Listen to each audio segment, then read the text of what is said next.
এবার ঈশ্বর আমাদেরকে শিক্ষা দিচ্ছেন আমরা কাকে আমন্ত্রণ করব। আমরা সবসময় কাছের মানুষদেরকে আমন্ত্রণ করি, আমার আত্মীয়, আমার বন্ধু, আমার পরিজন, এদেরকে আমন্ত্রণ করি। কিন্তু ঈশ্বর বলছে এদেরকে বাদ দিয়েও আমন্ত্রণের আরো লোক আছে। কেন আমরা আমন্ত্রণ করি? যখন আমার কোনো বার্থডে থাকে বা কোনো বিবাহ বাড়ি থাকে কিংবা কোনো যেকোনো একটা কাজ করি না কেন, আমার বাড়িতে অনুষ্ঠান যখন হয়, তখন আমরা একে অপরের বাড়ি গেলে কি নিয়ে যাই? গিফট নিয়ে যাই। কারণ সেই ব্যক্তি আমাকে আয়োজন করেছে খাবার দাবারের। আর আমার থেকে আমারও ইচ্ছা করে যে তাকে আমি কিছু রিটার্ন গিফট দিই। কিন্তু ঈশ্বর বলছে যারা রিটার্ন দিতে পারে না তুমি তাদেরকে নিমন্ত্রণ করো। তাহলে এরকম শিক্ষা আমাদেরকে ঈশ্বর দিচ্ছে যে, যে তোমাকে রিটার্ন কিছু দিতে পারবে না, তুমি সেরকম কাউকে নিমন্ত্রণ করো। ঈশ্বর আমাদেরকে নিমন্ত্রণও কাকে করব সেটাও ঈশ্বর বুঝিয়ে দিচ্ছে। সবসময় আমরা রিটার্ন গিফট পেতে খুব ভালোবাসি যে আমি একজনকে দিচ্ছি যেন সেও আমাকে দেয়। আমরা সবসময় এরকম আশা রাখি। ঈশ্বর বলছে যে আশা তুমি আমার উপরে রাখো, মানুষের উপরে নয়। তাই সেরকমই একটা বাক্য আজকে পড়বো, লুকের 14 অধ্যায়েরই 12 থেকে 14 পদ। এই বাক্যের হেডিং থাকবে প্রতিদান। পড়ো। আবার আবার যে ব্যক্তি তাহাকে নিমন্ত্রণ করিয়াছিল তাহাকেও তিনি বলিলেন, তুমি যখন মধ্যাহ্ন ভোজ কিংবা রাত্রিভোজ প্রস্তুত করো তখন তোমার বন্ধুগণকে বা তোমার ভ্রাতাদিগকে বা তোমার জাতিদিগকে কিংবা ধনী প্রতিবাসীগণকে ডাকিও না, কিন্তু কি জানি তাহারাও তোমাকে পাল্টা নিমন্ত্রণ করিবে, আবার তুমি প্রতিদান পাইবে। কিন্তু তুমি যখন ভোজ প্রস্তুত করো তখন দরিদ্র, নুলা, খঞ্জ ও অন্ধদিগকে নিমন্ত্রণ করিও, তাহাতে ধন্য হইবে, কেননা তোমার প্রতিদান করিতে তাহাদের কিছু নাই, তাই ধার্মিকগণের পুনরুত্থান সময়ে তুমি প্রতিদান পাইবে। আমেন। আমেন। তো প্রভু এখানে কত সুন্দর একটা বাক্য বলল। ঈশ্বর বলছে যে যে ব্যক্তি তাহাকে নিমন্ত্রণ করিয়াছিল তাহাকেও তিনি বললেন। এতক্ষণ তিনি সেখানে উপস্থিত যারা এসেছিল কুটুম তাদেরকে বলছিলেন একটা দৃষ্টান্ত। এবার যিনি নিমন্ত্রণ করেছে তাকে ঈশ্বর কি দৃষ্টান্ত দিয়ে বলছে? আমরা বলি জয় যিশু, সবসময় আমরা জয় যিশু। দিদি ভাই আর একবার বাক্যটা দাও, আমাদের একজন শুনবেন, তারপর কুহেলি তার মানেটা একটু বলো। মাঝখানে একটু ডিস্টার্ব করলাম। দিদি ভাই আর একবার বাক্যটা দাও, বাক্যটা আর একজন শুনবে, তারপরে কুহেলি তার মানেটা আরেকবার বলবে। হ্যাঁ, ঠিক জয় আছে। যিশু আচ্ছা সকলকে। ঠিক আছে। হ্যাঁ। আবার যে ব্যক্তি তাহাকে নিমন্ত্রণ করিয়াছিল তাহাকেও তিনি বলিলেন, তুমি যখন মধ্যাহ্ন ভোজ কিংবা রাত্রিভোজ প্রস্তুত করো তখন তোমার বন্ধুগণকে বা তোমার ভ্রাতৃদিগকে বা তোমার জাতিদিগকে কিংবা ধনী প্রতিবাসীগণকে ডাকিও না, কি জানি তাহারাও তোমাকে পাল্টা নিমন্ত্রণ করিবে, আর তুমি প্রতিদান পাইবে। কিন্তু তুমি যখন ভোজ প্রস্তুত করো তখন দরিদ্র, নুলা, খঞ্জ ও অন্ধদিগকে নিমন্ত্রণ করিও, তাহাতে ধন্য হইবে, কেননা তোমার প্রতিদান করিতে তাহাদের কিছু নাই, তাই ধার্মিকগণের পুনরুত্থান সময়ে তুমি প্রতিদান পাইবে। আমেন। আমেন। এখানে প্রভু বলছে যে আমরা সত্যিই যখন একটা কোনো অনুষ্ঠান করি তখন আমরা বড় বড় ধনী কিংবা যত মানে সোশ্যাল মিডিয়া কিংবা আমাদের এমএলএ আমরা এরকম মানুষদেরকে খুঁজি আর তাদেরকে একটু বেশি প্রাধান্য দিই। প্রাধান্য কাদের দিই না? যখন আমার বাড়ির গেটের সামনে কোনো এক ব্যক্তি এসে বলবে যে আমায় একটু দেবে মা, তখন আমরা তাকে দিই না। দিই, হয়তো দিই। কোনখান থেকে দিই? ঠিক গেটের সামনেটা থেকেই তাকে দিয়ে বাড়ি পাঠিয়ে দিই, যেন তাকে কেউ না দেখতে পায়। কারণ সে ছেঁড়া পোশাক পরে এসেছে, সে ছেঁড়া জামা পরে এসেছে, তার হয়তো পরনে জুতোটাও নেই।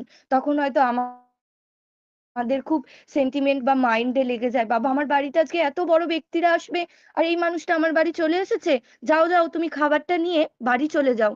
আমরা এরকম ভাবি, কিন্তু আমরা সত্যি এরকম ভাবি। কারণ তখন আমরা তাদেরকে পেট ভরে হয়তো বসিয়ে খাবারটাও দিই না, বলি না এটা নিয়ে তুমি বাড়ি চলে যাও, যাও গিয়ে খেয়ে নিও। দিই, কিন্তু সেই ভক্তিটা ভরে দিই না। যেই ভক্তিটা ভরে দিলে হয়তো সেই ধনী ব্যক্তিগুলোকে দিলে হয়তো তার পরিবর্তে আমরা রিটার্ন গিফট পাবো। সে হয়তো আমার বাড়িতে একটা বড় কিছু দামি কিছু নিয়ে আসবে। কিন্তু ঈশ্বর বলছে সেই ব্যক্তিটাকে গিফট তুমি খেতে দাও, তার জন্য তুমি স্বর্গে যেদিন সেই পুনরুত্থান সেই দিন তুমি প্রতিদান পাবে। সে হয়তো সঙ্গে সঙ্গে তোমায় কিছু দিতে পারবে না, কিন্তু তার খেয়ে যে তৃপ্তি, তার আত্মায় যে তৃপ্তি, সেই তৃপ্তিটা যখন হবে তার প্রতিদান ঈশ্বর তোমাকে দেবে, সেই মানুষটা নয়। তাই আমরা সবসময় কোনো অনুষ্ঠান করলে সবসময় আগে বিশেষ ব্যক্তিদেরকে নিমন্ত্রণ করি, কিন্তু এই পথে ঘাটে পড়ে থাকা সেই মানুষগুলোর দিকে তাকাই না, কারণ সেই মানুষদের পরনে জামা ভালো থাকে না, পোশাক ভালো থাকে না। কিন্তু ঈশ্বর তো জামা, পোশাক, পায়ে জুতো এগুলো দেখে না, ঈশ্বর দেখে মন। ঈশ্বর দেখে আজ আমরা 25শে ডিসেম্বর মানাই, প্রত্যেকের বাড়িতেই আমাদের কেক থাকে, নানান রকম খাবার থাকে, আমরা অনেক পোশাক কিনি, আমরা নিজেদের জন্য সবকিছু করি, কিন্তু কখনো আমরা ভাবি না যে রাস্তাঘাটে পড়ে থাকা মানুষগুলোর যদি মুখে অন্ন তুলে দিই, ঈশ্বর বলছে সেটাই হচ্ছে তোমার কাছে বড় দিন, সেটাই তোমার জীবনে পাওয়া সব থেকে বড় দিন, যেই প্রতিদানটা তুমি শেষের দিনে পাবে। তাই আমরা কখন সবসময় রিটার্ন গিফটার জন্য কাউকে নিমন্ত্রণ করব না, আশা রাখবো না যে সে আমাকে নিমন্ত্রণ নিমন্ত্রণ তাকেই করব যাকে খাওয়ালে তার পেট, তার আত্মা, তার অন্তর ভরবে। হতে পারে সে ছেঁড়া পোশাক পরে আসতে পারে, কিন্তু ঈশ্বর বলছে সেরকম ব্যক্তি দরিদ্র, নুলা, খঞ্জ, অন্ধদিগকে নিমন্ত্রণ করিও, তাহাতে ধন্য হইবে। সে যখন তোমাকে বলবে তোমার মঙ্গল হোক, তার হয়তো কথার মধ্যে কিছুটা হলেও আশীর্বাদ থাকবে, কারণ ঈশ্বর তার অন্তরে রয়েছে, তার অন্তরটা সেদিন তৃপ্তি পাবে খাবার খেয়ে। আর সেই কথাটাই ঈশ্বর আমাদেরকে তুলে ধরছে, যে তোমরা প্রকৃতভাবে সেই দিনই প্রতিদান পাইবে, যেই দিন শেষের দিনে, যেদিন পুনরুত্থানের সময় তোমরা প্রতিদান পাইবে। প্রতিদান সেটাই, শুধু দামি গিফটের মধ্যেই ভালোবাসা লুকিয়ে থাকে না, দামি গিফটের মধ্যেই সমস্ত কিছু, আমরা সবসময় অর্থ দিয়ে সবকিছুকে বিশ্লেষণ করি, এই দামি গিফটটা দিয়েছে না, এটা খুব ভালো হয়েছে, ও এই দামি জিনিসটা দিয়েছে, এটা খুব ভালো হয়েছে, আমাদের খুব পছন্দের হয়ে যায়। কিন্তু কেউ যখন না নিয়ে আসে কিছু, তখন মনটা খুব খারাপ হয়ে যায়, ও আমার জন্য আনলো না কিছু, ও বাবা এত পয়সা তাও কিছু নিয়ে আসলো না, আমরা এগুলো ভাবি, এগুলো মনে করি। আর যখন সেই সব মানুষগুলো আমাদের বাড়ি আসে, তাদেরকে আমরা যাই হোক করে দুটো দিয়েই বলি তুমি বাড়ি চলে যাও। কখনো ভাবি না তাদেরও তো জীবনে স্বাচ্ছন্দ্য, তাদেরও তো জীবনে কিছু আনন্দ, তাদেরও তো ইচ্ছা করে যে একটু ভোজ বাড়ি খাই, কিন্তু আমরা কখনো ভেবে দেখি না। তাই ঈশ্বর আমাদেরকে ভাবায়, ঈশ্বর শুধু আমাদেরকে বলে যায়নি যে তুমি ভয় করো না, তুমি প্রতিবেশীকে প্রেম করো, এগুলো ঈশ্বর বলে গেছে, কিন্তু তার মধ্যেও যে তিনি আমাদেরকে যেমন প্রেম করেছেন, আমরাও যে পাশের ব্যক্তিকে প্রেম করি, এই পাশের ব্যক্তি, বড়দিন, এগুলো মানেই এটা, যে সেই সমস্ত মানুষের মুখে যেন আমরা দুটো অন্ন তুলে দিতে পারি, সেটাই হবে আমার এই ডিসেম্বরের বড়দিন। তাই ঈশ্বর বলছে যে শুধু প্রতিদানের পরিবর্তে প্রতিদান পেলে সেখানে কিছু তোমরা ধন্য হবে না, ধন্য তখনই হবে যখন সেই অন্ধনুলা খঞ্জ মানুষগুলোর মুখে তুমি দুমুঠো অন্ন তুলে দিতে পারবে, যখন তারা তৃপ্তি পাবে একটু খেয়ে, আর বলবে যে তোমার মঙ্গল হোক, কারণ তাদের মধ্যেও ঈশ্বর থাকে, ঈশ্বর তো আমাদের প্রত্যেকের মধ্যেই বিরাজমান। কিন্তু যখন ধনী ব্যক্তি আসবে কিংবা কোনো পরিজন আসবে, খেয়ে কিন্তু তারা বলে যে একটু হয়তো নুন কম হচ্ছে, একটু হয়তো ঝাল কম হয়েছে, আর একটু হলে ভালো হতো, এই খাবারটার টেস্টটা ঠিক মতো হয়নি। কিন্তু যখন ওরা এসে খায়, তখন কিন্তু আমাদের দিকে কোনো অভিযোগ তোলে না, তারা কত তৃপ্তি ভাবে খায়, তারা কত আনন্দের সহিত খায়, যেন মনে হয় যে তারা যতটাই তাড়াতাড়ি খাবে তাদেরকে আরো একটু পাবে তারা, ঠিক এরকম ভাবেই তারা খায়। তাই তাদের মধ্যে কোনো অভিযোগ থাকে না, কারণ তারা তো প্রতিদান দিতে পারে না, তারা শুধু এটাই বলতে পারে যে মুখে, ঈশ্বর তোমার মঙ্গল হোক। এই মঙ্গল ভাবটা আমরা হয়তো এখন শিখেছি, যে কেউ কিছু বললে তাকে পাল্টা বলি গড ব্লেস ইউ, তারা এটা বলে বাংলায় যে ঈশ্বর তোমার মঙ্গল হোক। তাই তারা প্রতিদান হিসেবে কিন্তু মঙ্গল ভাবটা দিয়ে যায়, ধনী ব্যক্তি, আমার পরিজন এই মঙ্গল ভাবটা দিয়ে যায় না, তারা কিন্তু পিছনে গিয়ে খেয়ে দে বদনামি করে যে এই জিনিসটা ভালো হয়নি। তাই ঈশ্বর বলছে প্রতিদান সেটাই যেটা তোমার স্বর্গ রাজ্যে সঞ্চিত আছে। তাই 15 পদে বলছে, এই সকল কথা শুনিয়া যাহারা বসিয়া ছিল, তাহাদের মধ্যে এক ব্যক্তি তাহাকে কহিল, ধন্য সে ব্যক্তি যে ঈশ্বরের রাজ্যে ভোজন করিবে। আমেন। তাই ঈশ্বরের সঙ্গে যেন আমরা ভোজন করতে পারি। আর সেই ভোজন আমরা সেদিনই করব যদি আমরা এরকম প্রতিদানের অপেক্ষা করতে পারি। এরকম প্রতিদান পাওয়ার জন্য যেন আজকের পর থেকে আমরা তৈরি হতে পারি। যে আমার বাড়িতে যখন ছেঁড়া পোশাক পরে মানুষটা আসবে, তাকে এনে আমার টেবিলে বা আমার উঠানের মধ্যে না দিয়ে আমার রুমে বসিয়ে যেন তাকে খাওয়াতে পারি। সে যেন তৃপ্তি হয়ে বলতে পারে, "হ্যাঁ, আমি তোমার খাবারটা খেয়ে আমার আত্মাটা ভরে গেছে, আমার তৃপ্তি হয়েছে।" কারণ সেটাই হবে আমার কাছে সবথেকে বড় পাওয়া প্রতিদান। কারণ এরকম ছোট, ছোট কাজের মধ্য দিয়ে কিন্তু আমরা অনেক আনন্দ খুঁজে পাই। একদিন পিঙ্কি আন্টি প্রচার করছিল যে তার কম্বল বিতরণ। সত্যি এরকম কিছু সামাজিক কাজের মধ্যে দিয়ে আমরা নিজেদের মধ্যে আনন্দ খুঁজে পাই। কারণ তাদের হাসি মুখটা, তাদের বলা আশীর্বাদটা কেউ কাটতে পারে না। তাই সেরকমই ঈশ্বর বলছে যে ধার্মিকগণের পুনরুত্থানের সময় তুমি কিন্তু প্রতিদান পাবে। তার থেকে না, তুমি আমার থেকে প্রতিদান পাবে। কারণ বড় পুরস্কার তো ঈশ্বর আমাদেরকে দেয়। মানুষ কি দেয়? মানুষ হয়তো দামি গিফট দেয়। কিন্তু তিনি যখন আমাদেরকে দুহাত ভরে দিয়ে দেন, তখন সেটা আর কেউ কাড়তে পারে না। তাই আমরা ঈশ্বরের আশীর্বাদ পাওয়ার জন্য ঈশ্বর আমাদেরকে বলছে, এই সমস্ত ব্যক্তিকে না করে তুমি সেই সমস্ত ব্যক্তিকে করো যারা দিন আনা দিন খায়, যাদের দুমুঠো হয়তো একেকটা দিন রাতে জোটেই না, একেকটা দুপুর তারা না খেয়ে কাটিয়ে দেয়, সেই মানুষদেরকে নিমন্ত্রণ করো। তুমি তাদের থেকে এখন প্রতিদান না পেলেও তোমার জন্য সেই প্রতিদান সঞ্চিত থাকবে। আর সেই দিন আমরা ঈশ্বরের রাজ্যে ভোজন করব। ঈশ্বর বলে যে উপবাস, উপবাস কি? উপবাস আর ফাস্টিং এগুলো হচ্ছে শুধু না খেয়ে থাকা নয়। তুমি আরেক মানুষের মুখে অন্ন যদি তুলে দিতে পারো, সেদিন যদি তুমি বস্ত্র দিতে পারো, সেটাই হচ্ছে তোমার আসল ফাস্টিং।